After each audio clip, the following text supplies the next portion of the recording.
Are we live? We're live. Okay, hi, good evening everybody. Welcome to the King's Fund, where here we are again, our happy band with another health chat. Tonight we have a really fantastic guest for you lined up. Are you going to say a few words, Shane, as our sponsor tonight? We normally have to put up with some really boring words from the sponsor, but tonight it's going to be different. It is. It is. So there we are. We're going a bit further. We'll be so quick. I'm not a fan of boring sponsors. My bit's only going to be 35 minutes. It'll be fine. I'd like to say hello, good evening, welcome. Chris, you're most welcome. Back to you. Was that the second I quickest? feel you may not have got your money's worth. We're very grateful. How many health chats have you? God, it must be 20, know, 15, more 20? than that. Yeah, we've done a lot. Been about a bit. We've had some very good people thanks to you tonight. Well, I don't know, we'll see. But anyway, big round of applause for our sponsors. Yeah. Have a great night. And also, I'm going to sit down tonight because I'm slightly hors de combat. You're probably all wondering why I'm on crutches tonight. It's because that's what happens when you kick ass. No? Okay. You want a better answer? Okay. I fell out of a taxi. And I thought I'd broken my ankle, but all I've done is just pulled and twanged all the bits of string and springs and stuff there is in your ankle. So it's apparently it'll be all right. And I cut my hand in the process as well. So be very careful next time you use a London taxi. It's quite interesting because the taxi driver jumped out, helped me stand up. God, he said, "You're right." I said, "No, I don't think I am.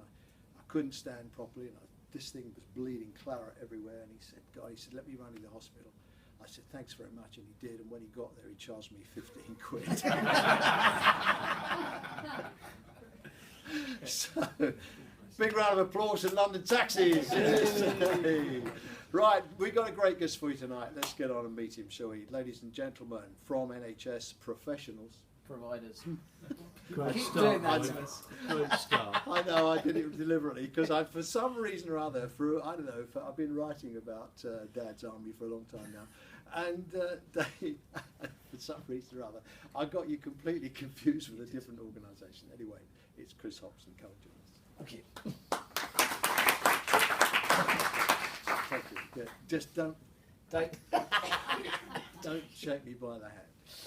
Do you know, I've been wanting to ask you to come and talk to us for a long time now, not because of the NHS, right? Because you clearly know nothing about the NHS. I haven't got the first clue about the NHS. But you do have a really interesting, I mean, you've had proper jobs, haven't you? You know, unlike most of us in the NHS that have been cosseted by the soft, warm love of the health service, you've actually had a proper job. So where did it all start for you? Where were you born?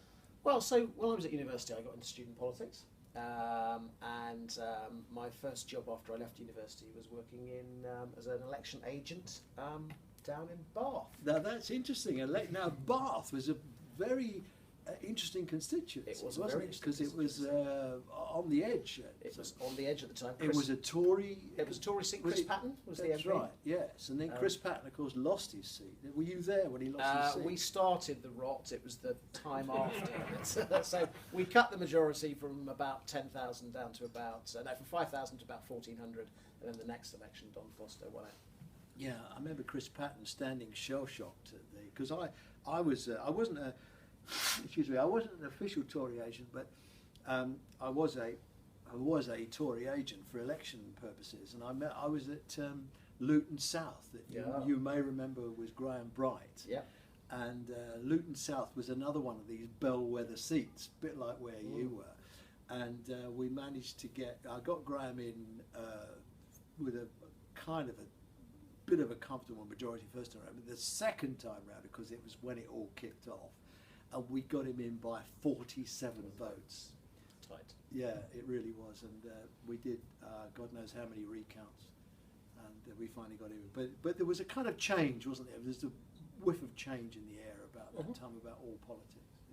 Yeah, and I think, I do have a slightly dirty secret from those days. Yes. There's no one watching and there's no one listening. So what you used Feel to free. So what you used to do as an election agent was you basically, because I actually then went on to run national by-election campaigns for the SDP. What we always used to do was effectively go into a parliamentary constituency, work out the hospital, and then effectively pretend that it was under threat, run a petition to collect 10, 15, 20,000 names that you could then basically use as For your canvassing.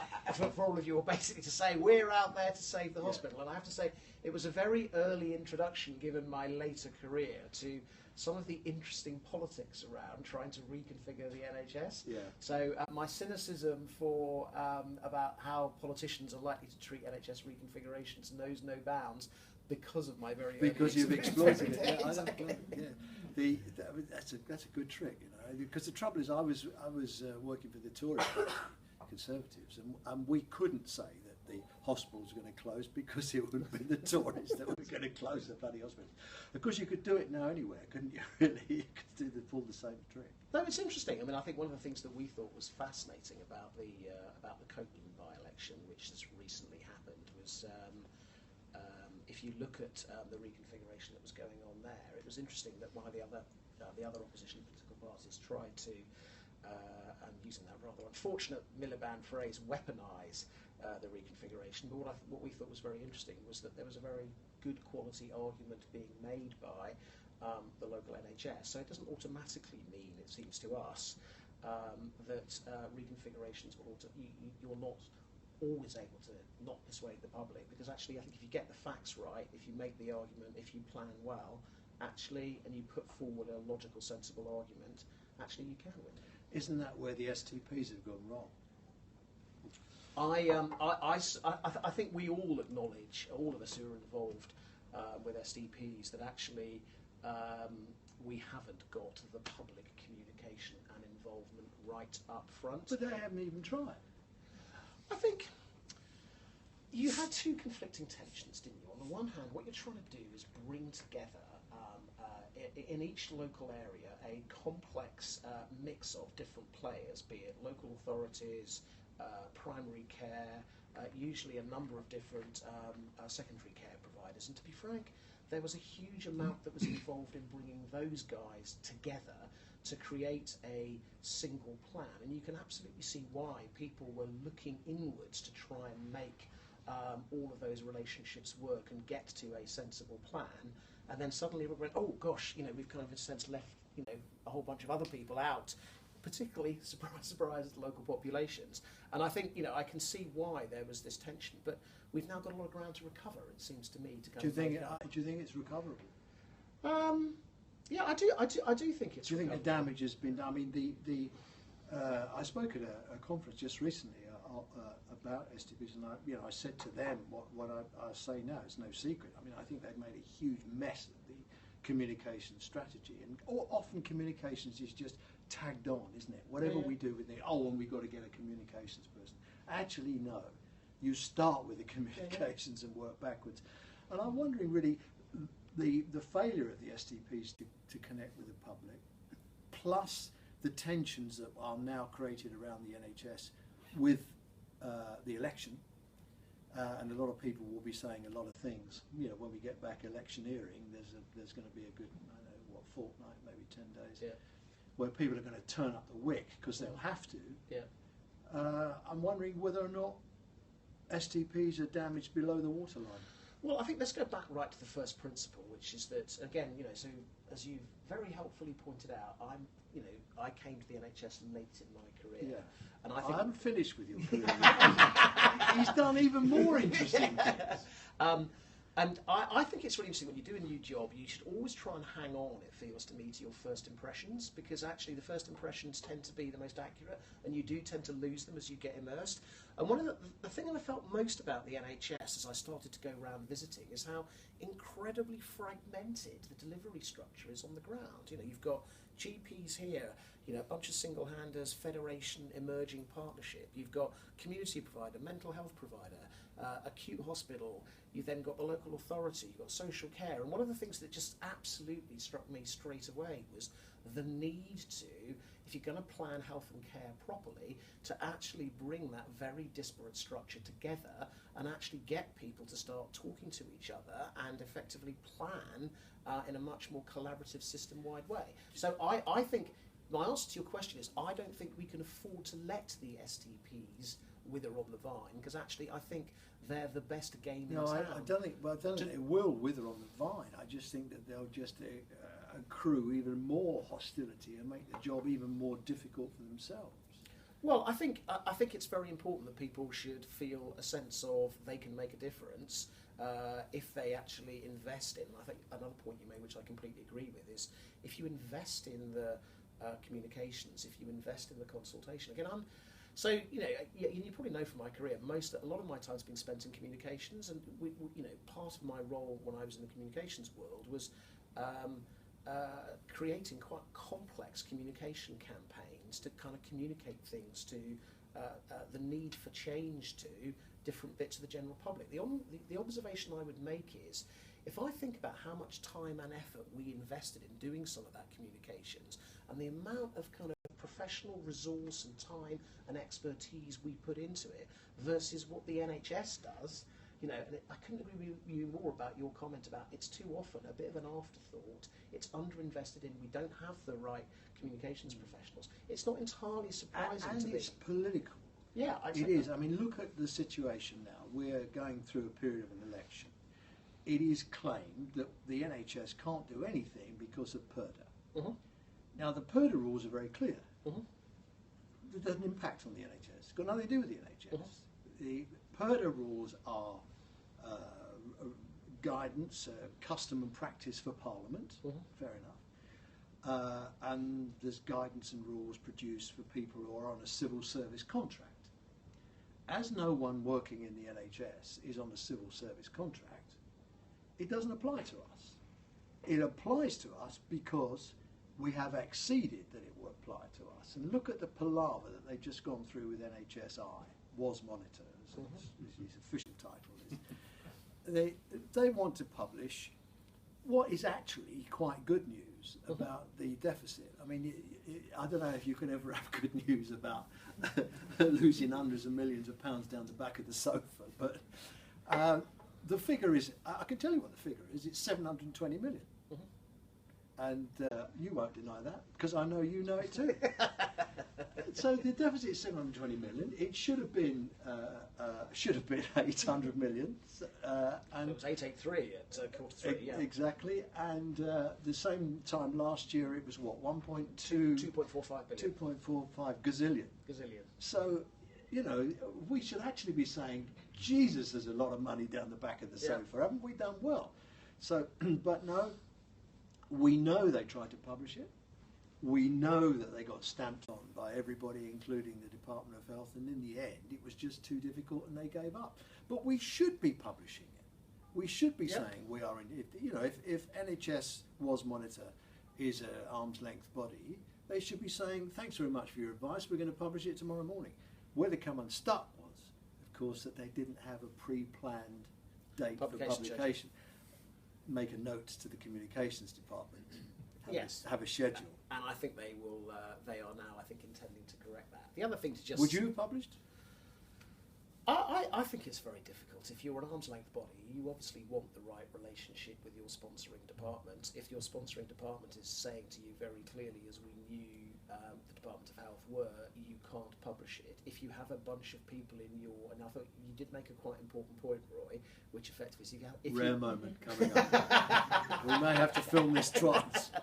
You said if you are under a civil service contract, and there are a number of people at NHS Improvement who are on civil service contracts, and that was pointed out, I understand. Well, Jim isn't. The Jim Reaper isn't, and neither is the captain. No, I recognise that, but there are others in that department who are potentially bound by those rules.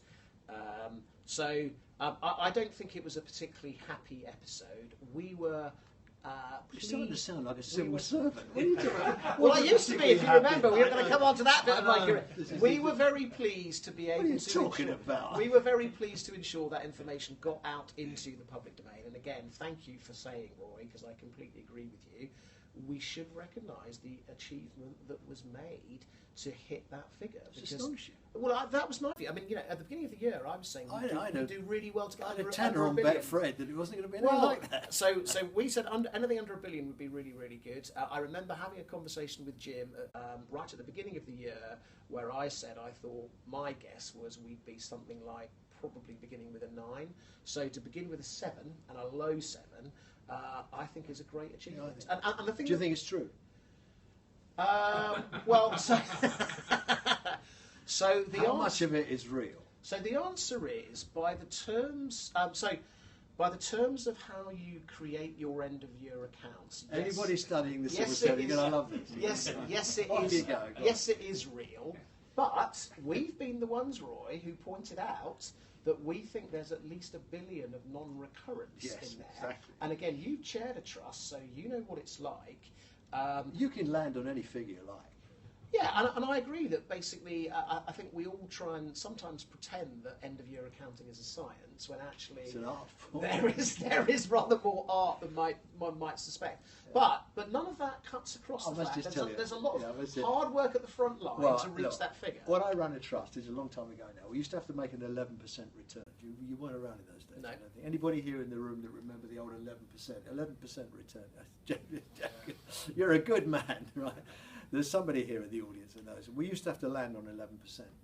And I remember my finance director coming in the office one morning, closing the door quietly behind him and saying to me, how near to 11% do you want to be?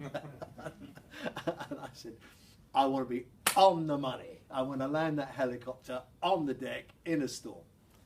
But where we are, so I think it's a really good question to ask about how much of it is real. I think our argument would be we've done a grand job, but there's $1 billion non-recurrent in there. And second, we were a bit nervous about trying to pretend that this fact we've had a good year, a really good year, to hit the figure, low minus. You've got what, 150 members, haven't you, or thereabouts? Let me just finish this last bit. Yeah, go on. So, but that actually doesn't mean that the fundamental underlying problem that you and I have both been writing about that's what is actually solved. So you've got 150 odd members. 225. Okay, fine. You've got more members than there are hospitals, which tells me No, something. Acute mental health community and ambulance trust. There are 235. We've got 225 of them in membership. What's the matter with you? What? Where are the other 10? Yeah, well, about 5 or 6 of those have indicated they're going to join us this year, so we're nearly there. Joking aside, we know they've all had their arms up their backs to get the accounts sorted out. I mean, do you think really it would have been more sensible for everyone to play it straight and say, we can't do this. We will give you a set of accounts, but we're not going to fudge them. And we all know they've been leaned on. So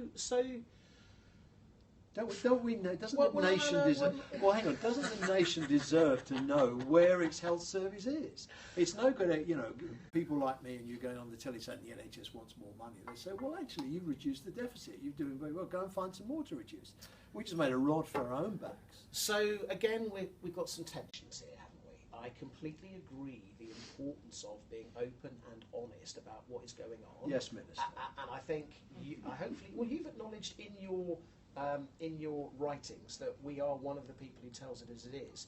But let me tell you the other tension. The other tension is that number 10, the Cabinet Office, the Treasury, believed that the NHS had lost control of its money, that it was incapable of managing to a budget, that we'd had 3 years of runaway deficits that had grown to £2.5 billion.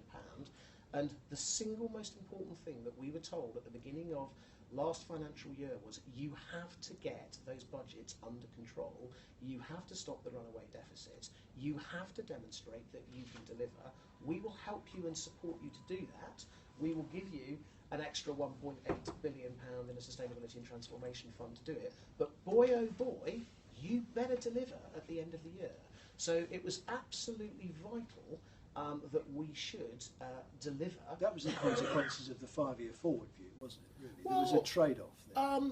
So I think our view as to why, and again the evidence is pretty clear, it's not just us that says this, is the reason as to why we got into, why were we at £2.5 billion deficit? The answer was because we were asking trusts to make levels of efficiency savings that, to be frank, I mean, Jim Mackey called them publicly, I think he called them impossible or mad or something like that.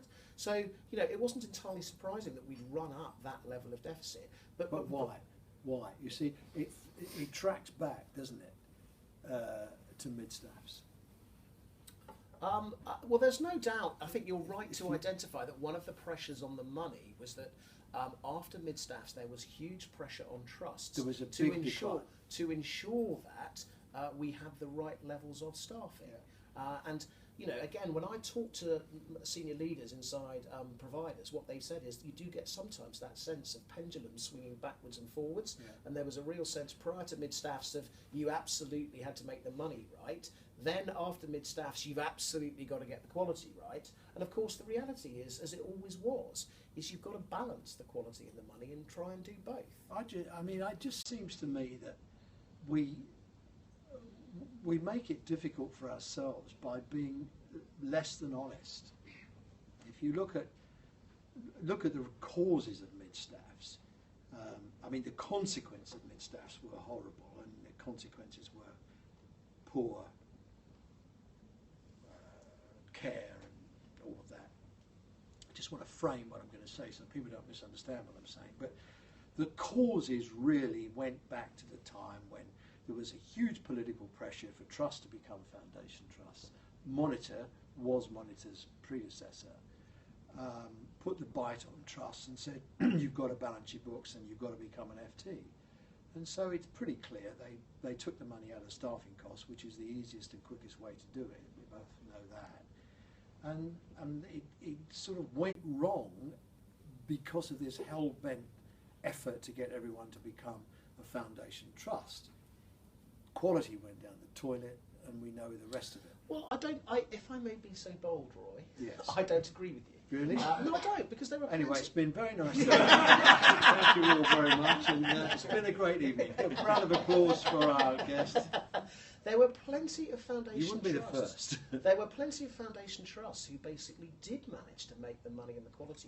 But no, stop. Okay, I'll stop. No, there's a reason for that. Yeah, go on. And the reason is that the first cadre of trusts that came through had a shed load of additional funding. They were feather bedded into becoming a foundation trust. It was the later ones that couldn't make it in the first round, even with the feather bedding. The ones that had a really difficult balance sheet. That was when it started to go wrong. Let me just try and delve into this a bit further. And again, I hope this isn't too sort of dull and technical. One of the things that I found really, really interesting about mid-staffs is that actually when you really looked at it, what you saw was the quality problems weren't universal across the trust. They were actually, and they interestingly weren't right the way across the older people's medicine service either. It was particular wards in that trust, and what that said to me is a sort of blanket system level, or indeed even a trust level answer as to what was going on there was probably inadequate. And I would just make the observation as I go round and I talk to ward sisters and I talk to senior managers, what they tell me is that actually quality on the wards is a combination of quite often some very, very micro factors, like which particular staff of what particular skills are on the ward on that day, what's the level of acuity across the patients. And actually it's almost not just a question of there are problems, quality issues on particular wards. You can actually even have quality issues at particular times of day on an individual. And actually, in the night shift, it's fine on a ward, or in the day shift, it's a problem, or the other way around. So all I'm saying, Roy, is that I just think, for me, I've always been slightly nervous about system-level or trust-level explanations of what was going on, because I think it's genuinely more complex than that. I think that's true, and it is a very complicated set of strategies. Do you think we've abandoned safe staffing? I don't think we've abandoned safe staffing. What I think we've asked our managers to do is a really, really difficult... Well, let's think about it. We started off by, what's his name, Francis, making recommendations about safe staffing levels. Then we had the chief nurse having a go at it.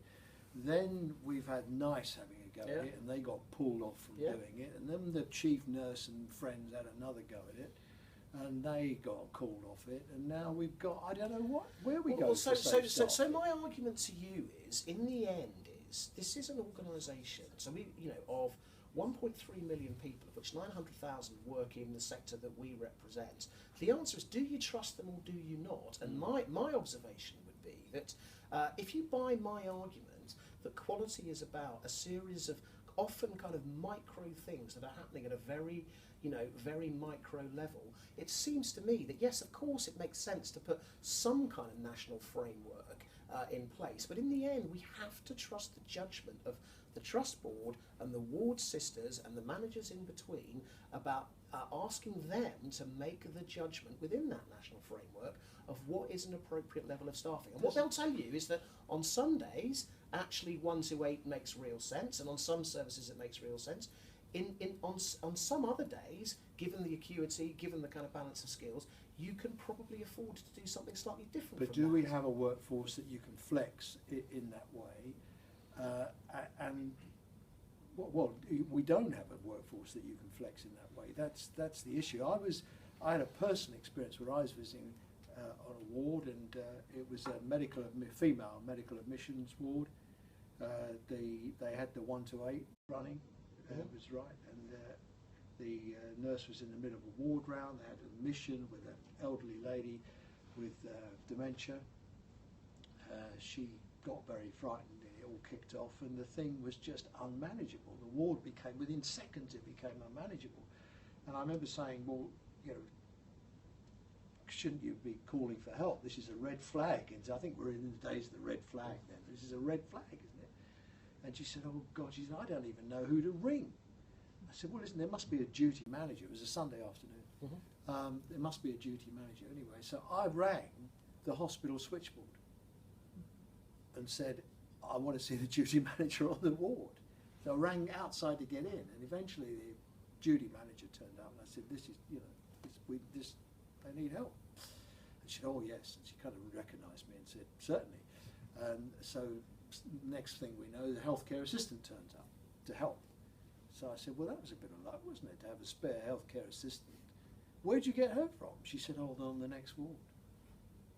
Well, so I think you're in a sense slightly making my point for me, which effectively is there are a bunch of micro factors that affect what the appropriate level of staffing is. And when I talk to ward sisters, what they say to me is, dependent upon who I've got, both as patients but also as staff, sometimes 1 in 8 works, sometimes actually 1 in 8 isn't necessary. And all I'm saying is that I think we either have to trust our people, and in which case we give them appropriate freedom of action, particularly if we're asking them to do this really difficult task of balancing the quality or the money, or we don't trust them and we effectively say, oh, there will be a set national ratio that absolutely everybody has to adhere to. You're very you're very snooty about that. But look at California, where they have laws about safe staffing. Well, and all I'm saying is that my experience is this is an organisation where you've got 900,000 staff. As I said, either you trust them or you don't. I think it's right to have some kind of national framework as guidance, but in the end, you have to trust the judgment. Do you think that you have to be an apologist for your members, or should you tell it like it is? Well, I mean, let's be honest about it. They pay my wages. So our business model is we've got 225 members. They pay between £12,000 and £20,000 a year as an annual subscription to us. As an annual subscription to us. That's one nurse. And it is our job. 28. Wait a minute. 20 grand a year. Yes.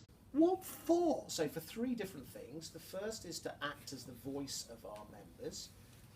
So let me give you a great example. So 2 weeks ago... 20 grand? So let me finish, Roy, 2 weeks ago... Hang on, I just can't... Okay, all right. Shall I get you to recover? Yeah. All right. You can join the IHM for 183. 130. 130, sorry, yeah. 130.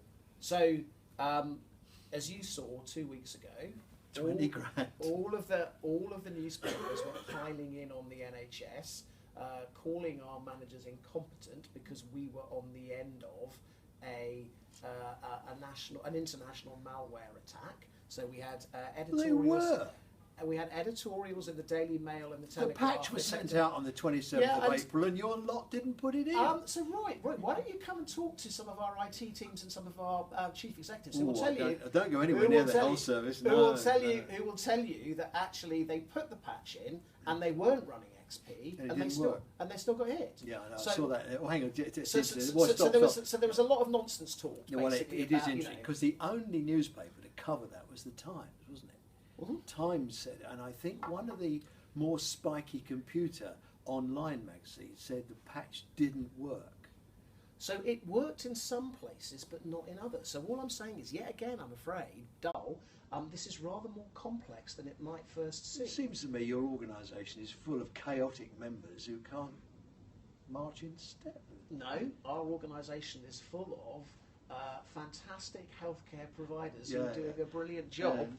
I had the great honour of basically sending an email to the guys up in Manchester to say what a brilliant job I think they've been doing. Yeah, over we'll the get last on. 2 or We'll 3 get on days. to Manchester later on. But I think the IT thing is interesting because there were 800,000 PCs in the NHS using XP, I think, and then they got it down last year to 4.7%. And there are still some platforms, aren't there, that have to use XP. These are developer Yeah. platforms. These aren't the normal. So do you know what percentage of business computers, according to outside business organisation computers, according to a survey in April 2017, i.e. last month, what percentage of business computers currently use Huge. XP? Yeah, 15%. Yeah, And the yeah. NHS has got it down to 5. Yeah. So to be frank, we're ahead of. So you didn't let me finish about what we do. So one of the No, things you're that we making do. too convincing an argument. So one of the things that we do is we act as the public voice. The second is that we The support. public voice. Yeah, the public voice. How many members of the public? Public voice in terms of going on the Today Oh, programme, I see being you. interviewed. Right, okay, you So- bullshit when there's a cock-up. Okay, No, right, it's not okay. bullshit when we're a cock-up. I Yeah. basically present You've got our members' Adam perspective. Brimlow, destroyed Adam Brimlow's career by hoiking him out. He's in the audience, by the way. Hoiking him out of the BBC and into a So cul-de-sac with you. that's the first thing. Apologista. That's Yeah. the first thing that we do. The second thing that we do is, as you know, and you've railed against it a number of times, is there is a real detailed regulatory framework our guys have to work within, and part of what they ask us to do is they ask us to influence that framework to make sure it's sensible so they can do their job. The third thing that we do is we act as a support network. How much influence do you think you have with ministers? I think it will vary on the subject. So on certain things, I think we have quite a lot of influence. And to be frank, it's not just ministers. I mean, if you look at what actually the framework that our guys have to work with, our members have to work within, my argument to you would be is it's just as important often to influence what's going on at NHS England and NHS Improvement as it is to influence what ministers are doing. Yeah, I tell you, the reason that comes to mind was that I was astonished, actually, this year at the RCN conference. The government, the Tories, didn't put up a speaker. Well, I think so Roy, one of the really interesting things about running this type of organisation is how you get the balance between voice and influence. So I think it's really important when you do this job that I should speak the truth to people like Jeremy Hunt, Simon Stevens, to really say what it's like, and that I am an effective voice. But the reality Jeremy is... said you were no friend of the Department of Health, didn't he? I thought that's a real accolade. On the other hand, if you're very gobby and you basically do it in an overly aggressive, non-evidence-based way, you have no influence because people won't listen to you. In terms of when those private meetings happen and they're about to do something different, it's really important they should come to us and to say, we're thinking of doing A or B, what do you think? And what we spend most of our time talking about inside our organisation is how do we get that balance between, on the one hand, being an effective, articulate, truthful advocate speaking truth to power, but on the other hand saying, how do we influence on behalf of our members so when those all-important meetings are taking place, people want us round the table. Yeah, I think that's right. Okay, let's go back to, so when you finished destroying the SDP, I like them as an organisation. You know, I think they were kind of chances and innovative and all the rest of it. Do you think there's room for an SDP now, another one? Yeah, I need to be careful about being not too party political here. Why? Well, because I think, Roy, what you can't do is run an organisation like ours And have an opinion. No. Roy, as you've already heard, I'm a man who has lots of relatively strident and clear opinions. I think it's much more difficult to have opinions on party Do you think politics. there'll be another SDP? I think there probably won't be, because people will look back on the SDP and think it failed. Yeah. It's got to happen to the Labour Party, isn't it? Well, a part of my issue, Roy, is that I have to have just as good a relationship with Jeremy Hunt as I do with John Ashworth as I do with Norman Land. If I'm to do my job properly and we're to do our job properly, we need to have an equal quality of relationships with all the political parties. We interviewed John A. He came to a health chat, and he's a really nice guy. He's a very nice guy. Yeah, and he's got an interesting backstory as well, because he told us, I mean, with not the confidence, his father was an alcoholic, and he had a really difficult upbringing, and I think that's kind of left a fingerprint on him somewhere or other. He thinks in terms of family and cohesion and social care and community. Well, I think he gets the health service. I think all of these things kind of touch us. So you might come to this. I spent 3 years working very closely with David Cameron in one of my previous jobs, and it was really very clear that what had happened. Well, let's to talk him, about that. With his son, had left a really big impression on him. Tell us the job that you do. Well, so some of you will remember back in the good old days, there were 15 different ITV franchises, and there's now just one ITV company. And effectively, I was there. Nothing on the telly. Nothing on the telly. There's some good stuff once in a while. So I was the corporate affairs director at Granada, which was one of the big franchisees, and David Cameron was the corporate affairs director at Colton, which was one of the other franchisees. And we effectively, between us, we persuaded the government. Look at him, now he's unemployed. We persuaded the government to alter the ownership rules so we were allowed to take over other ITV companies. And then effectively it came to the big question of, would Granada take over Colton or would Colton take over Granada? And Granada took over Colton. Yeah. So I worked very closely with him for 2 or 3 years. I remember doing a programme up with Nicky Campbell, I think. Oh, yeah, it was Nicky yeah. up in Carlton. It was a kind of a talk show thing that went out on a Saturday night, and they used to go around the pubs with a charabang and say, "Would you like to be on the telly?" And the audience was full of drunks and. Well, I was at the Granada end, so World in Action, Brideshead Revisited, Jewel in the Crowd. They were the tatty people who did the rather rubbish programming. World in Action was a fantastic. It was a fantastic program, and I said, I think there was a cameraman there, Jesse Parker. Yeah, who won all kinds of awards. Yeah, and it was a great company. So, Roy, I have just finished watching again Brideshead Revisited, Really? which I think is an absolutely classic piece of television. Yeah. So what did you make of Cameron? Oh, you ask all the difficult questions.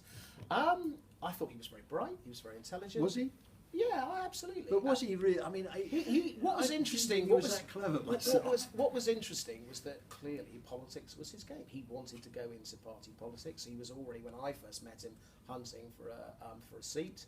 Interestingly, I don't know whether you know this, but he stood in Stafford. No, I never knew. The first seat he stood in was in Stafford, but he always clearly had his mind on politics.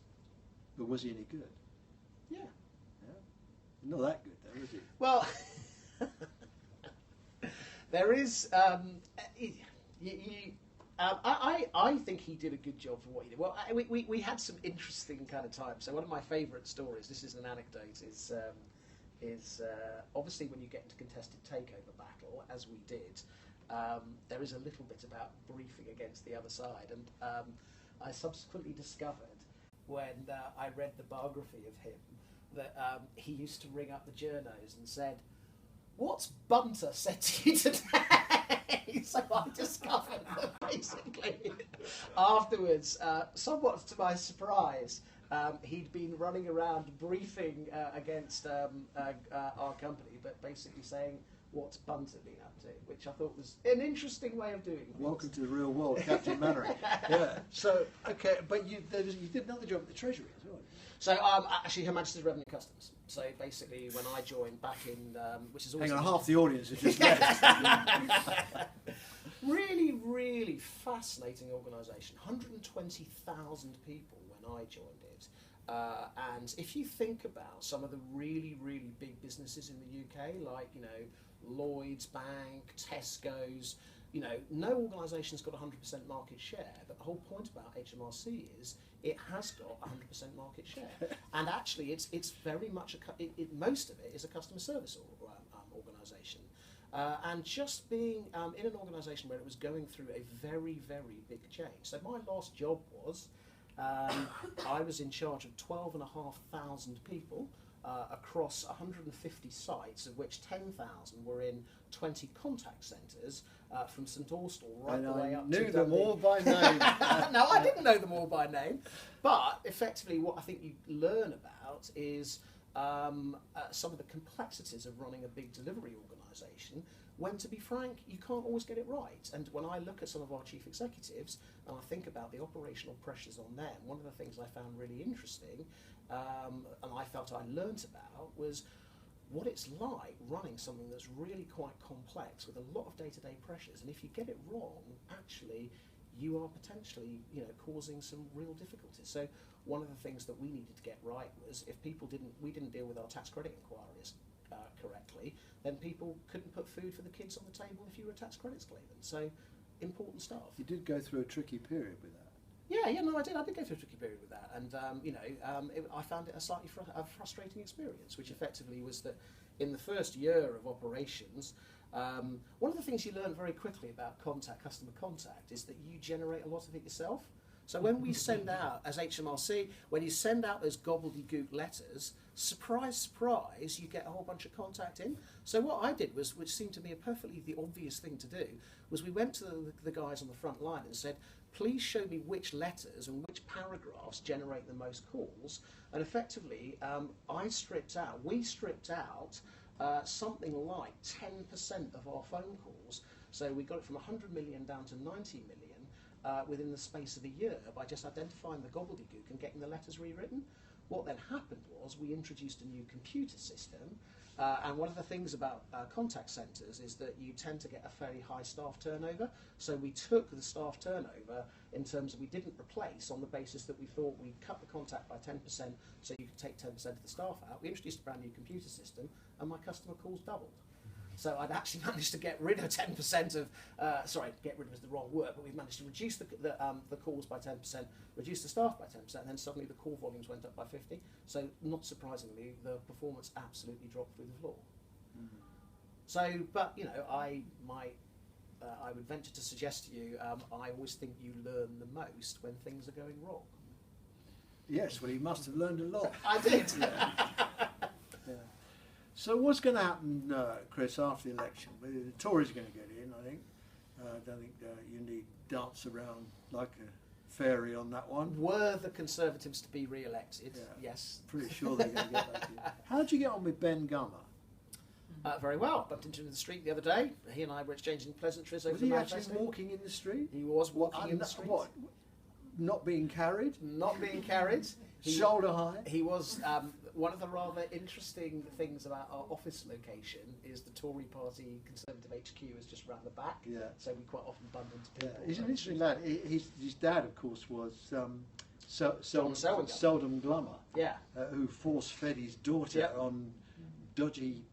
I thought it was his daughter and his son as well, actually, I think. Is that maybe? I think you're right. Because the reason I say that is, I mean, he was in the Department of Health, wasn't he? He was the junior, the second Minister of State in the Department of Health. Met him, and of course now he's the Maymite's bag carrier. He has a very interesting role at the Cabinet Office as the fixer. And he also wrote the manifesto. The manifesto. Was one of the people I think responsible with. Have you read the manifesto? I have read the manifesto. It's unbelievable. It's 86 pages of turgid crap. It's the worst manifesto I have ever read.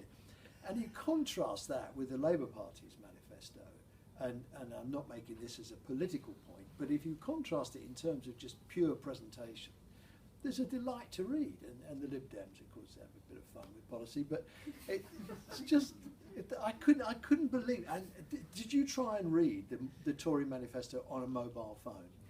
No, I actually didn't. Because they've done this page. Has anybody tried to read it? You try to. Is that swiping page? It's got one of those swipe pages things, which of course doesn't work on a mobile phone because you go like that.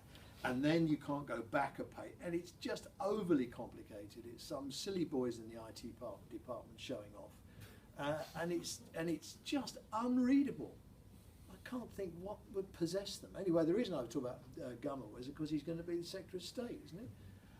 I think playing cabinet guessing games is the very quickest way to A, get the wrong prediction, but also B, so who knows what's going to happen. I mean, do you think it's conceivable that Jeremy Hunt will have yet another innings at the job? I just don't know. Well, what do you feel? Well, all I'm saying is that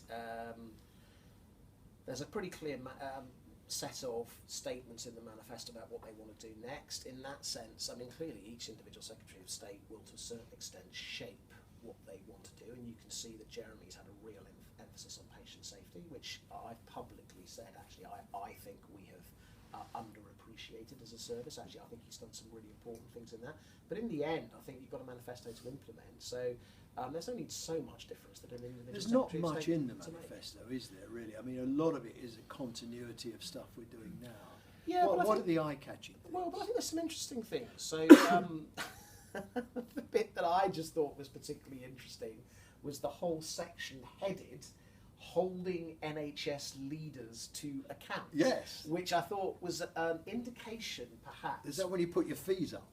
That 25,000. That was an indication of the fact that actually I think there is a bit of frustration at the centre that effectively the NHS hasn't delivered on the plan that it put forward. And again, it doesn't need me to say to you. What? With the 5-year forward view? Well, so if No, you it's too far into it anyway. if you remember the narrative that we've had over the last kind of couple, over the last 6-8 months, it's been the NHS has put forward its plan.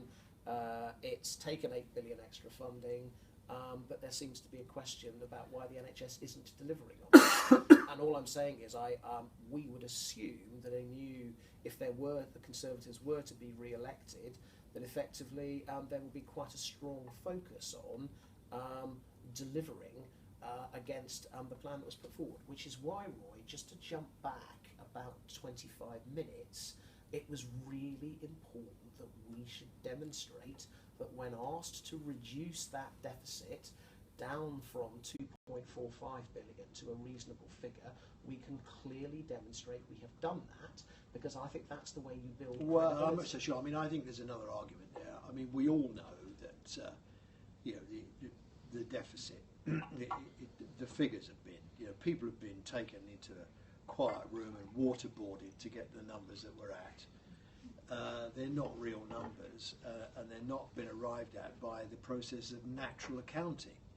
Well, I think the problem if you go down that route, Roy, is I would be the first to acknowledge that there has been. Well, they've turned revenue. They've turned capital to revenue. I recognise there has been, but all I'm saying is the problem if you go totally down that line is I think you fail to recognise a huge amount of really good work that's gone on. No, I'm not. No. deliver that Don't figure. stop that. I'm not saying that.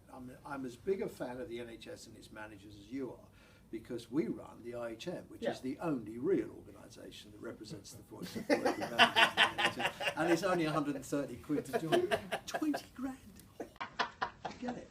But what was I saying? Oh yes, we I don't know. I've gone off spell. I'd just say 20 grand again. Yeah, 20 grand.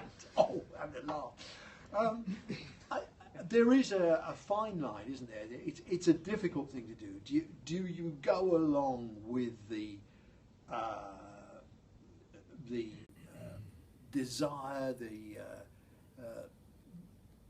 do you play the game, really, and get as close as you can to unachievable numbers, or do you say, look, this is how it is? So I think each individual. So I think that decision. You're not going to hide in the undergrowth of it's a small thing and an aggregation. No. What I was about to say to Well, you you is did that on safe staffing. It's up to the ward sisters. No, Now well, you're going to say no. it's up to the trust. No. What I'm about You're to say. hiding in the minutiae. No, I'm not. If you let me get a word out. Go on then. Well, we've got plenty of time. We've got the room booked till 11 o'clock. That's the decision that, for example, each trust board is having to make in relation to its control total. And so I think, as you probably know, there's each individual trust in return for its its share of the 1.8 Sustainability and Transformation Fund, 1.8 billion Sustainability and Transformation Fund, is having to make a decision about what level of saving it's going to sign up to. And some of them have signed up to yeah, well, and you know, but then look, hey, I went down to Plymouth last week, and it made the HSJ. Well, you went somewhere. No, their saving level that they were basically being asked to make, which was it was 40 million on I think it was about a 600 million. It was about a 7 or 8%, and the HSJ was absolutely out there saying, how on earth can you do this? But interestingly, that board believed it was the right thing to do. They had a very positive can-do attitude that they thought they were capable of meeting it. And all I'm saying is, I don't think I'm in a position to second guess and wave my finger at them and say, I think you've made the wrong decision. And all I'm saying is, I'd far rather, in these really difficult times, that you had a board that was prepared to be ambitious and do its best, and actually feel a sense of agency that it can make a difference, than the board sit there and say, oh, bloody hell, it's all going to hell in a handcart, it's all absolutely dreadful. And all I'm saying is, I think one of the really big dangers at the moment, Roy, is that we talk ourselves into a downward spiral, and we talk ourselves into a sense that actually, because it's all going into hell in a handcart, we can't make a difference. And I'm absolutely with you, it's not appropriate to ask people to deliver the impossible, but that's why it's really up to each individual board to decide, as it should be, about where they believe the very, very stretching tips into the impossible. The Jim Reaper's getting out at the right time, isn't he? So, if what you mean by that, do I think that the strategic situation for NHS Trust is about to get more difficult? Yes, I do think that the strategic situation is going to get more difficult, because you just look at the funding envelope, which is about to go down. You look at the fact that demand is going to continue its inexorable rise, and you now look at the workforce challenges that we've got, and absolutely you can see that this is now getting really quite difficult. Somebody on that, it's interesting that, because a little bird told me that we're going to be 60,000 nurses short. 60,000. Well, so hang on, Alex. Well, I'll tell you a bit more. You probably know this anyway, but Health Education England are producing a report which they've held back because of per dar, and there is some. I'm hearing some internal argy-bargy going on because they've not estimated accurately, for some reason or other, because they're intelligent people and they probably could, the position on the shortage of nurses. Mm-hmm. I think that's a story that will unfold after the election. Mm-hmm. And it seems to me that it's impossible really to make up the gap when you've got 98% reduction in the number of EU nationals wanting to work here. Half of them, if you look at the immigration figures today, that's really interesting. The net migration figures have gone down, and it's all attributable to EU nationals going home. So people are already voting with their feet, even whatever the deal is we get on Brexit. They're saying thanks, but no thanks.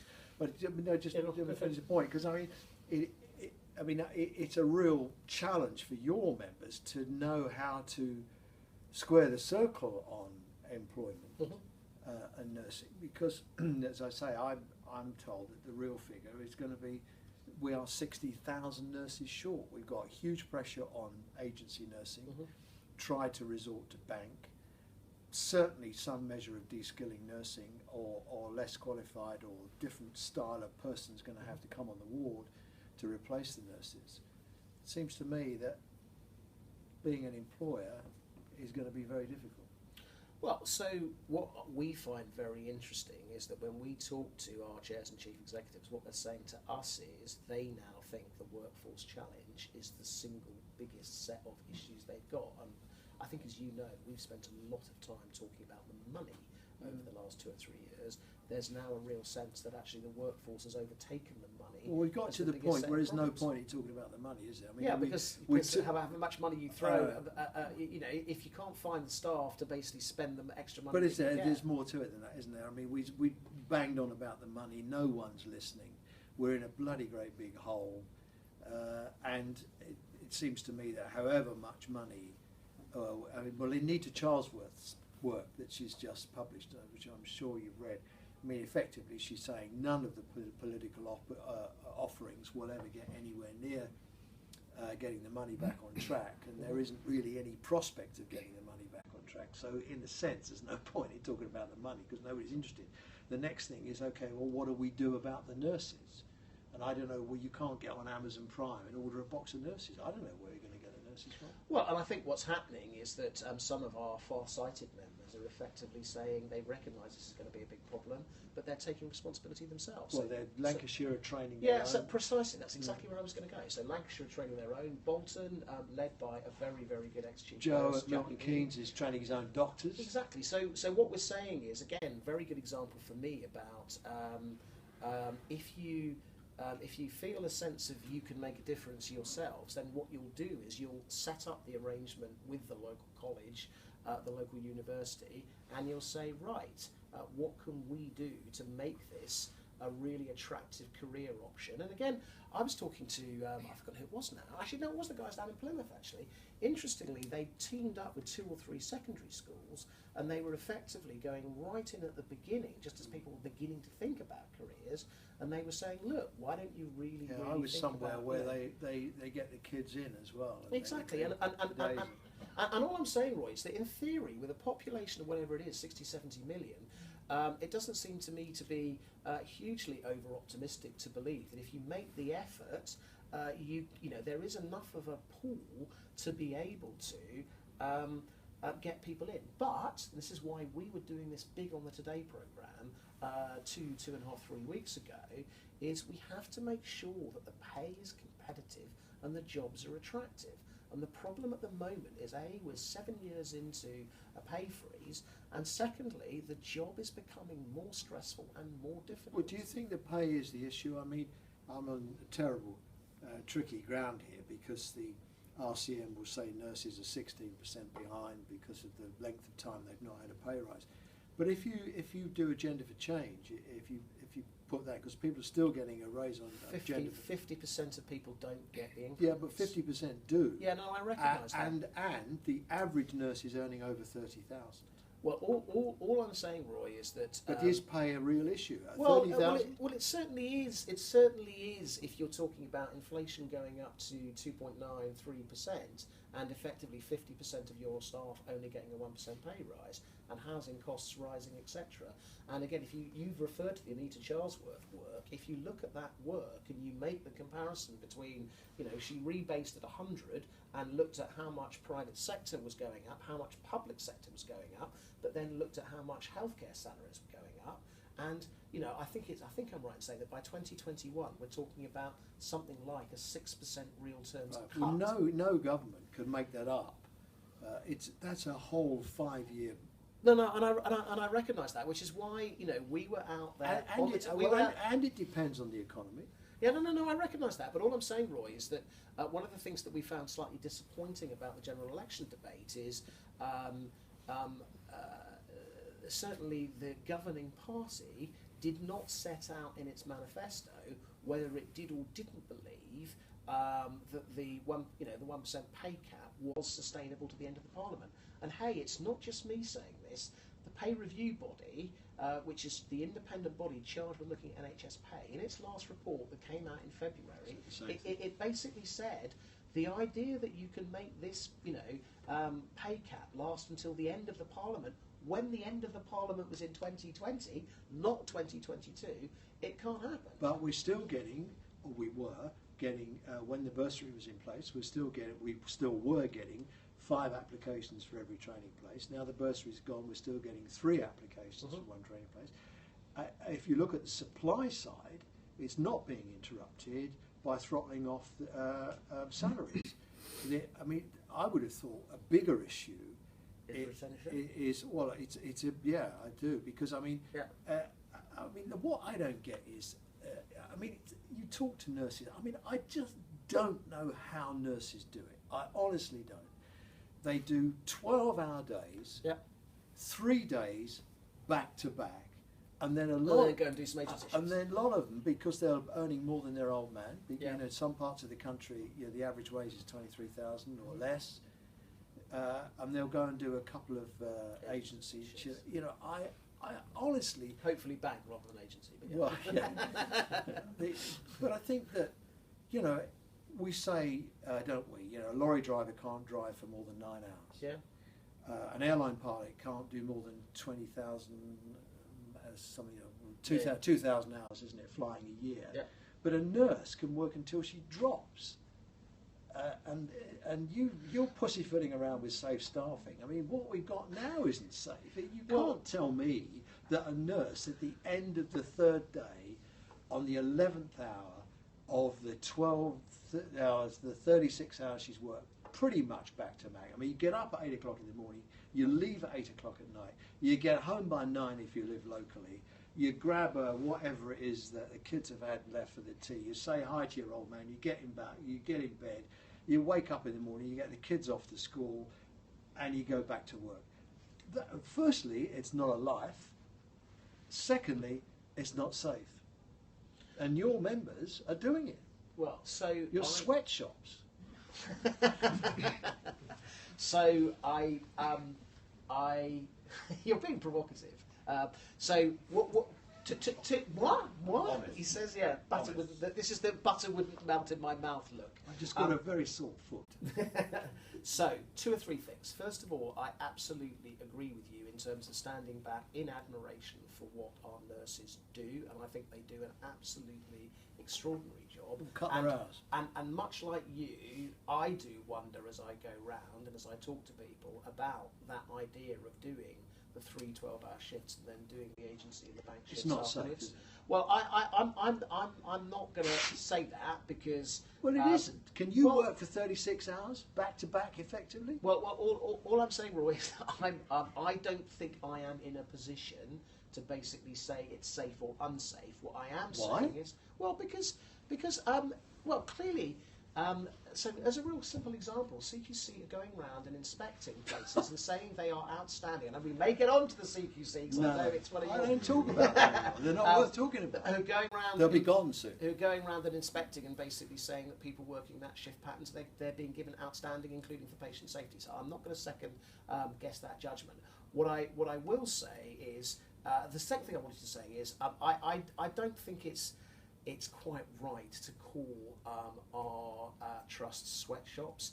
Every time I talk to trust senior leaders, they absolutely recognise the importance of providing an appropriate working environment. But what are they doing about it? What they're doing is, the third point I was going to make is, I do recognise that at the moment one of the real problems we've had, and I've said this publicly on more than one occasion, is I am very worried that we're trying to make up this financial gap by trying to make our staff work harder and harder and harder. Well, you are. And there's only so It's a many sweatshop. times. There's only so many times that you can ask your staff to do the extraordinary. And we were asking our staff to do the extraordinary day in, day out, week in, week out, over the winter period.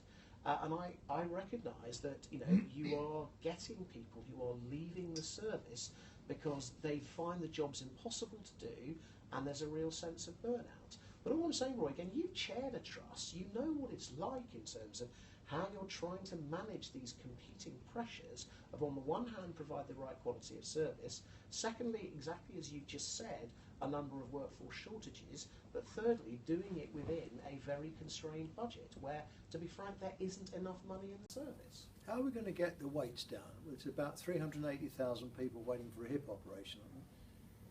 How are you going to do that? Well, the answer is, with all your members. The answer... If they stop paying you 20 grand, I suppose they get an extra hip operation done. The answer is, Roy, I suspect we're all headed for what usually happens... Booper. No.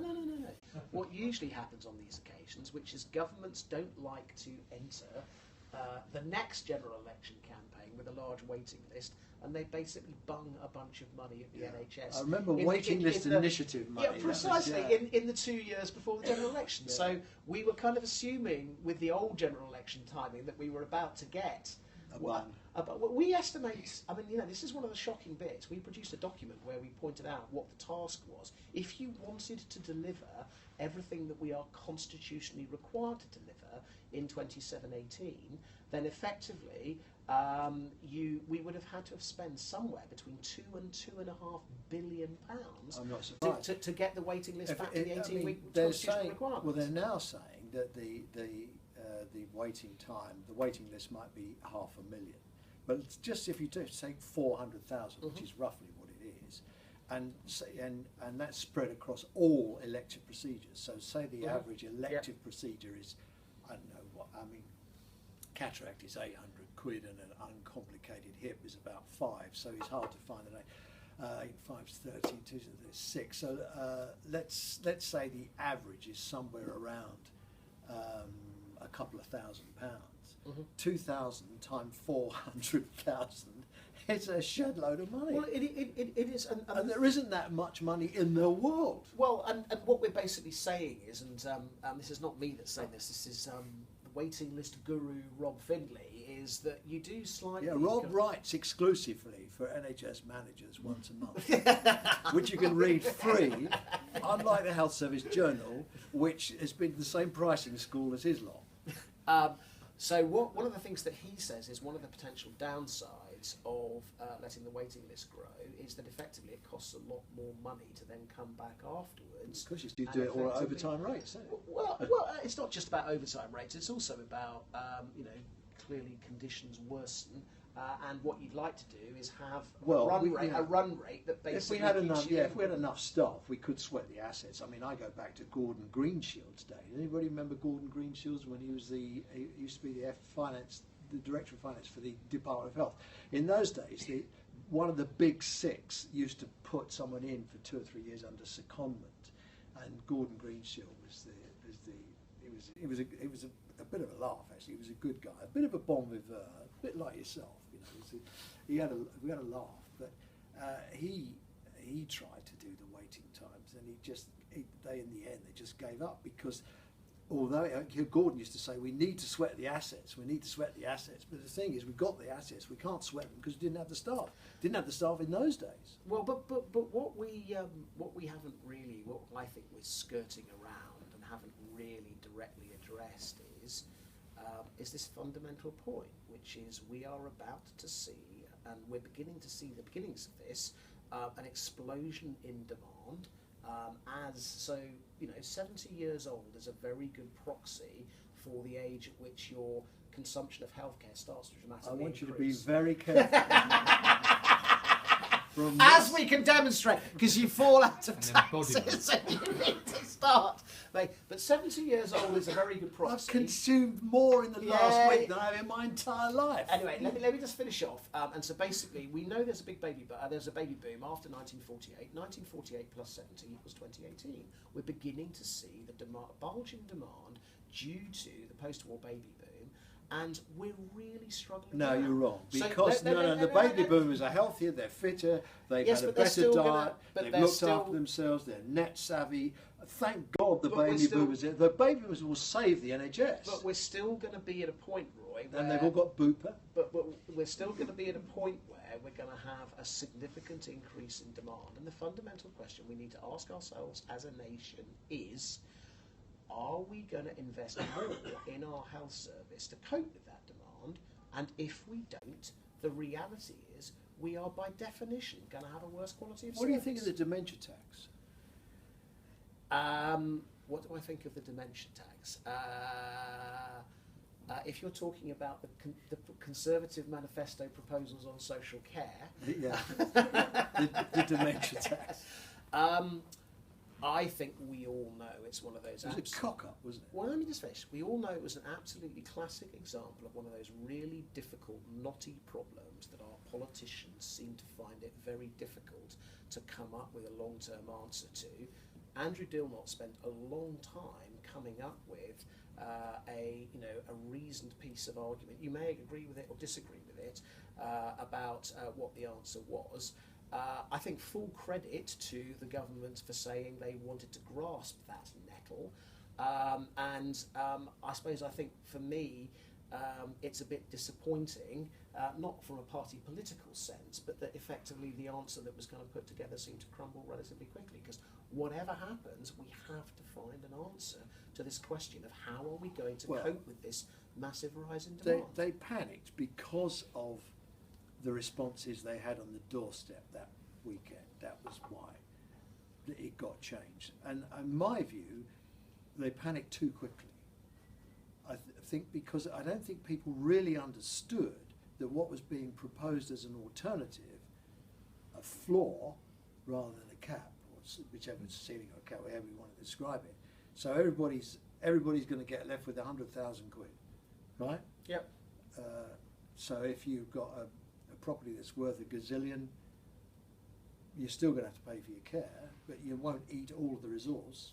So it could be a lot more than 100,000 quid. I mean, I just don't think it was. Well, so if I may, can I ask myself another slightly different question, which I'll be able to answer more easily? Yeah. What would I have done if I was in their position? Well, you can't tell us because you weren't talking about politics.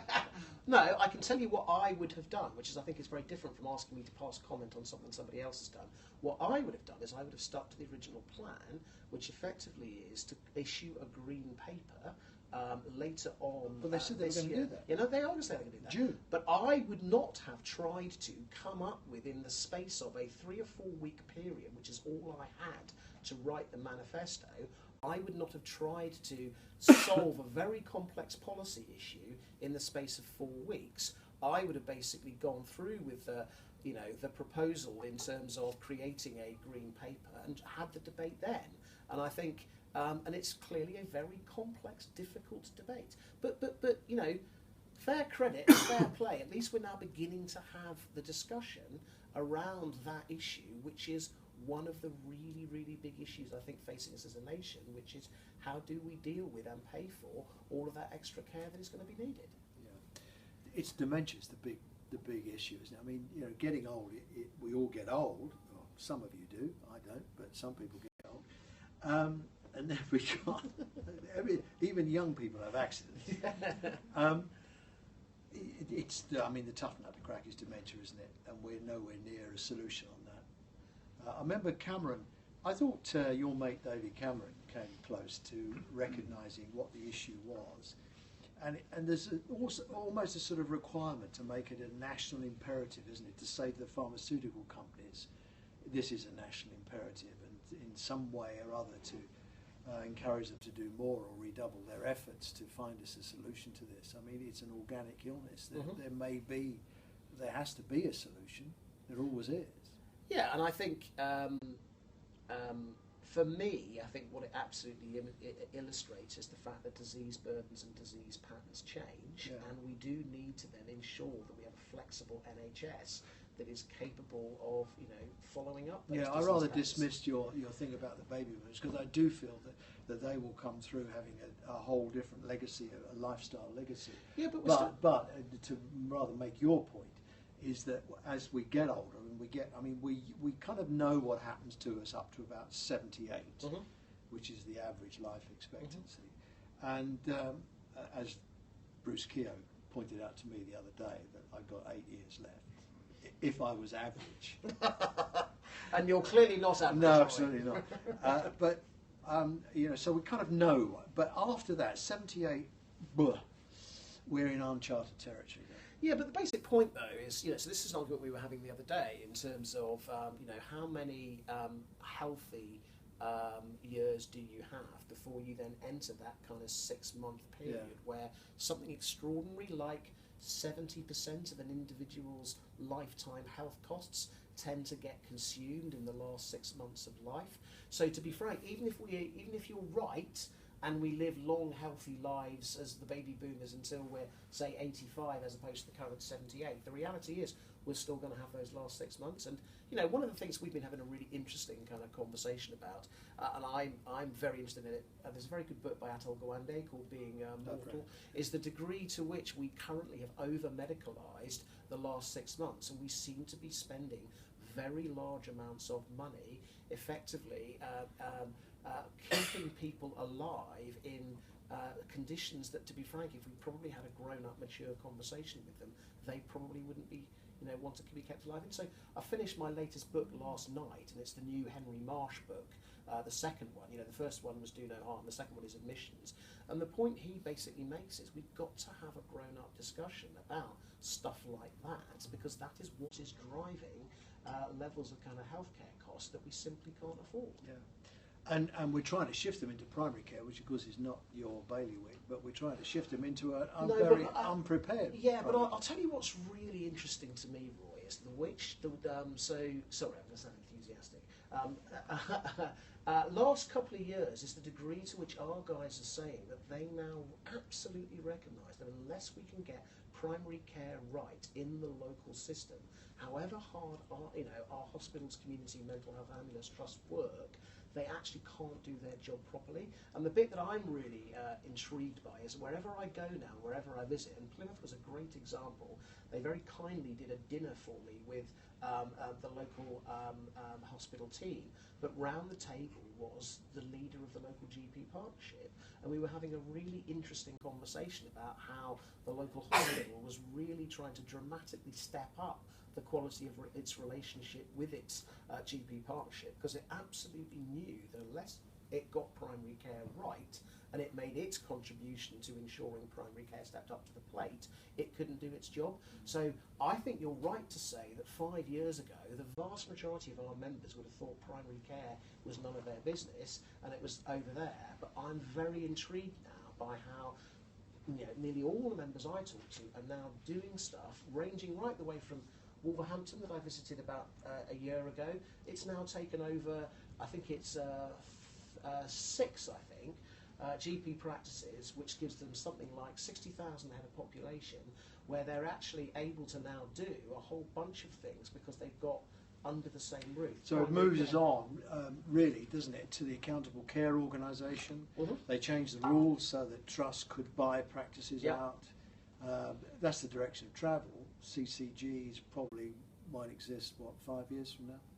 Well, I think there's a very interesting question, isn't there, as we move towards accountable care organisations, and I'm conscious there are some people from CCGs in the audience, so I should be careful what I say. I've never kept it a secret. But, I think what accountable care organisations absolutely do is they do start to ask questions about what is the future of commissioning. And, the whole point about accountable care organisations is Well, it's in the manifesto, isn't it? I mean, there's a big slug in the manifesto that actually says if there are, which I think is code for getting rid of the CCGs, it says, isn't it, if existing legislation is getting in the way, we will legislate. Mm-hmm. And it actually talks to the issues around commissioning and the extent to which it's getting in the way and is unhelpful and adds cost. I mean, if the Tories do get back, I think we're going to see the Health and Social Care Act Part 2. I think they're going to rip a lot of it out.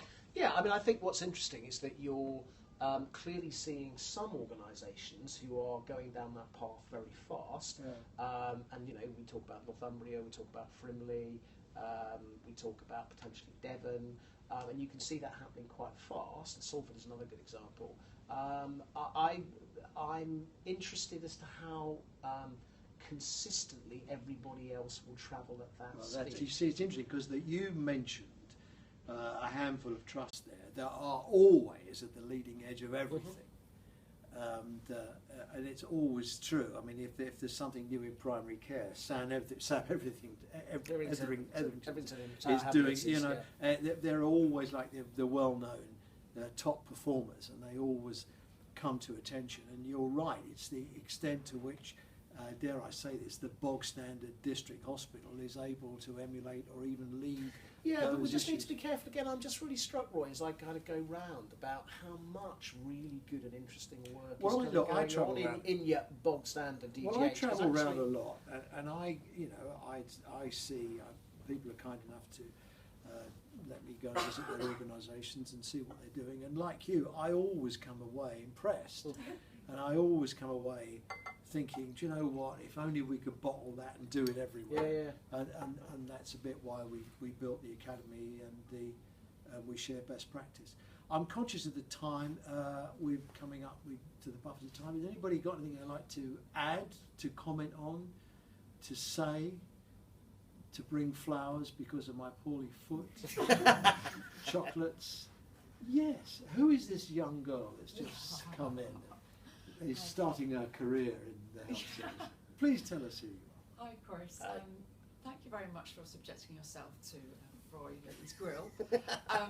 I wanted to ask you We just what had a chat. your opinion was of a conversation I was having with a director of a large London teaching hospital the other day, when she was saying that part of their problem is, and a significant part of their problem, is patients who don't turn up for their operations or turn up not having done what they were supposed to do or having eaten, or for one reason or another, they are the reason the operation can't take place. So we're talking no, hundreds. yeah, no, and I No shows. well, no shows or no follow Yeah. instructions in Yeah. order to then enable the operation to take place. And hey, look, I think the principle of a free NHS, of an NHS free at the point of use, you know, based on the principle of what your clinical need is as opposed to ability to pay, is fundamental. But one of the potential downsides of that model is that effectively people seem to believe it's a completely free good and they have no responsibilities and accountabilities themselves. And a phrase that I learnt in the STP was rights and responsibilities. So you have the right to free healthcare, but I think we need to get sharper and better as a society about being clear about what are the responsibilities that go with that right to free care. And it seems to me one of the things that absolutely is important is, if you book an appointment, you know, you should turn up, you should follow instructions. I think we probably need to get sharper about some of the stuff. What is sharper mean? What are the sanctions? What are you going to do? Well, so I think what we're saying is that, you know, sharper doesn't necessarily mean about big stick. It also means carrot. It also means education. Well, what are you going to do? Well, Roy, I'm not going to sit here and suddenly invent a brand new policy about what's going to happen if people don't turn up So you don't know to what hospital you're gonna appointments. No, I'm not saying I don't know what I'm going to do. Well, tell us what you're going to do. So all I'm saying is, okay, so let me give you a real example. Is I was about to come on to that I think people should have a clearer set of responsibilities. Would you in fine relation them? to? No, I wouldn't fine them. But you know, what I would say is, I mean, you might want to consider fining them for repeat offenders. It also very much depends on How many repeats? so I'm not. Roy, you're playing a very, very good game of trying to reel me into doing something or saying something I don't particularly want to do. All I'm saying is, the basic point I'm trying to make is, I think it's you know. Do your members think they should be charging people?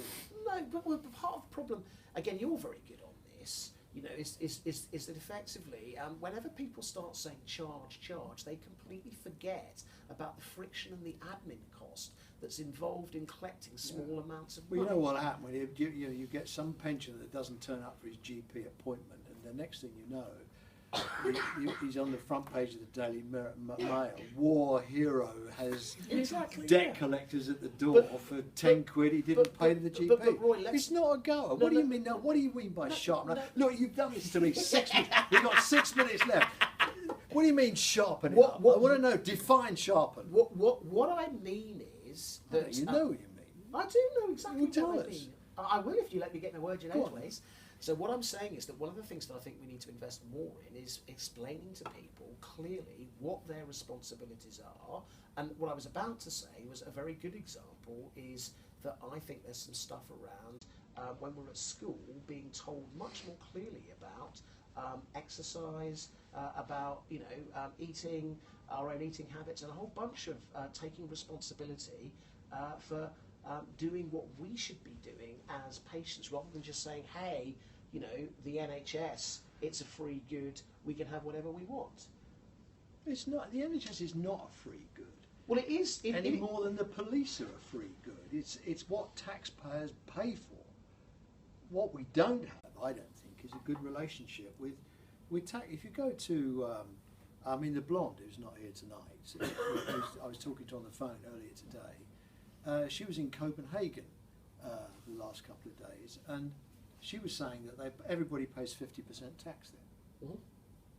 They think it's okay Mm-hmm. because they get fantastic public services, Mm-hmm. buses that are clean and turn up on time, and hospitals that are great and no waiting times, and all the rest. I just think the relationship between what we've somehow got ourselves into a silly argument over, we want a low tax economy like America, but we want terrific services like Copenhagen. Yeah, like Scandinavian countries. So, and again, but I don't think you can sharpen up on that. I mean, what you can say to people is,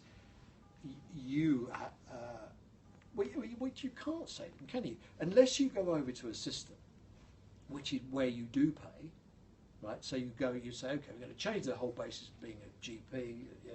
You pay 35 quid to go and see your GP, right? That's the way it is. They used to do it in France. France has such a complicated reimbursement system. They've abandoned half of it. But you could say that. It's going to be 35 quid to see a GP, and if you can't, we'll reimburse you or whatever. We could do that. We could do that. And then, if you didn't go, you'd lose your 35 quid. But you've got to collect it.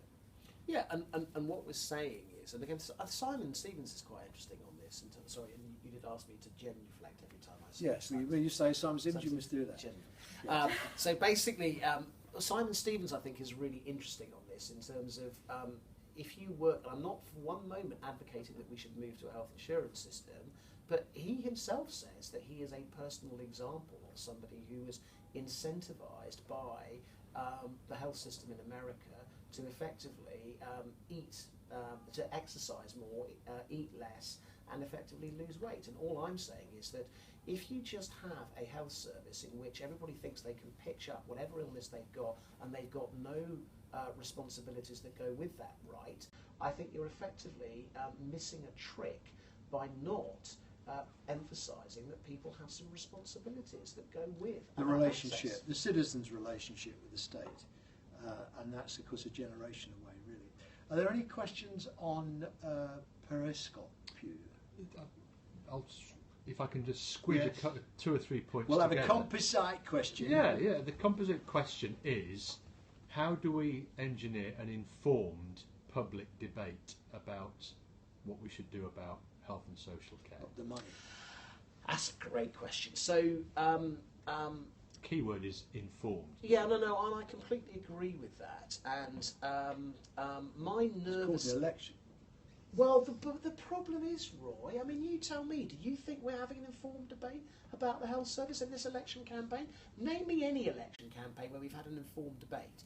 And one of the disadvantages, it seems to me, about a taxpayer-funded system, which I love and adore and would die in a ditch for, is that we do have a bunch of politicians who lead it, and it's in their interest to persuade, particularly if they've been in government for a period, to persuade everybody that all is well, when actually in reality it probably, certainly at the moment, it probably isn't. So, clearly the problem that you might argue in that system is that it's our politicians who tend to lead the debate, and I think they have a vested interest in not having that open and honest debate. So I think it's in the interest of people like you, people like us, people like the King's Fund where we're sitting, people who actually work in the service, like the their representative organisations, to basically, I think, to say these are the facts and let's have a proper discussion about them. My argument is, and it's not a blue point.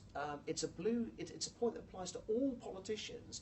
Is I just think if we leave it up to the politicians to lead that debate, I don't think we're going to have it. Isn't that what Langley tried to do in his reforms? As much as I loathe the mess he's left us in, the fact is that he did have half a good idea by breaking the Department of Health out and having NHS England in the context of the Bank of England, whatever it is, monetary blah blah committee. And he saw, didn't he, the need for a separation between the politics of it and the actual operations of it, because the difficulty is that every Wednesday the Secretary of State for Health has got to stand up and answer health questions. It's tax funded. There's nothing you can do. But Roy, as a seasoned observer inside Whitehall of the relationships between departments and their arm's length bodies, the answer is the word arm's length is a bit of a misnomer. We've just And seen that with per da. Per da. And I think it's actually quite difficult for those arm's length body chief executives. I mean, to be fair to Simon, he was the one who basically, you know, in that rather interesting moment, produced that press clipping in, you know, the House Select Committee hearing where he said there are some issues here. All I'm saying is... Was that because, actually, interesting point, we're running out of time now, but is it, 2 minutes, I've only got 2 minutes. Is it because, or, I mean, I know he'd worked in the NHS, but is it because he'd come from America, he's not in the NHS, he doesn't really give a toss whether I mean, he wants to do the job, don't misunderstand me, he loves doing it, but, you know, he can go back to running United Healthcare if he wants to. He's there to talk truth to power. Mm-hmm. The difficulty with the other arm's length bodies is I mean, Jim, you know, has pushed the boundaries, and I'm Jim's biggest fan, but at the end of the day, he's got to go back to a job in the NHS. I mean, one of the big voices that I think that's been really brave is Ed Smith, who's the chairman. I agree with you completely. And he's come from outside the NHS. I mean, am I making an argument really for more of these senior positions to go to people who are outside the NHS? Because you're a good example. You came from outside the NHS, and now you're very much part of the NHS family, and people respect your view, but you come at it with a different perspective, I think.